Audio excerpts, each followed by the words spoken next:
AP హోంమంత్రి అనితపై మాజీ మంత్రి అంబటి రాంబాబు సంచలన వ్యాఖ్యలు చేశారు. హోంమంత్రి అనితపై సోషల్ మీడియాలో పోస్టులు పెట్టారని, తమ పార్టీ కార్యకర్తలపై ఎస్టీ, ఎస్సీ అట్రాసిటీ కేసులు పెట్టారని, అయితే అనిత కులమేంటో తనకు తెలియదని ఆయన వ్యాఖ్యానించారు.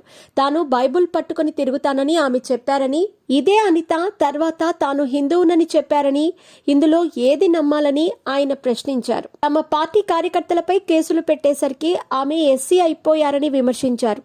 ప్రభుత్వ తప్పులను ప్రశ్నిస్తే దుర్మార్గమైన ప్రయత్నాలు చేస్తున్నారని అంబటి వ్యాఖ్యానించారు. హోంమంత్రి అనిత చేతిలో ఏముండదని, అంతా మంత్రి నారా లోకేష్ చేస్తున్నారని ఆరోపించారు. కూటమి నేతలపై పోస్టులు పెడుతున్నారని, అరెస్ట్ చేస్తున్నారని, జగన్పై టీడీపీ నేతలు, కార్యకర్తలు పెట్టిన పోస్టులపై ఎందుకు చర్యలు తీసుకోరని అంబటి ప్రశ్నించారు. జగన్పై గతంలో అయ్యన్న పాత్రుడు కూడా అసభ్యకర వ్యాఖ్యలు చేశారని, ఆయనపై కూడా ఫిర్యాదు చేశామని, చర్యలు తీసుకోవాలని అంబటి రాంబాబు డిమాండ్ చేశారు. వైసీపీ సోషల్ మీడియా యాక్టివిస్టులపై ఎస్సీ, ఎస్టీ అట్రాసిటీ కేసులు నమోదు చేస్తున్నారని మండిపడ్డారు.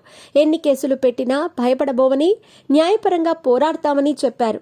కూటమి ప్రభుత్వ వైఖరిని ప్రజలంతా గమనిస్తున్నారని అన్నారు.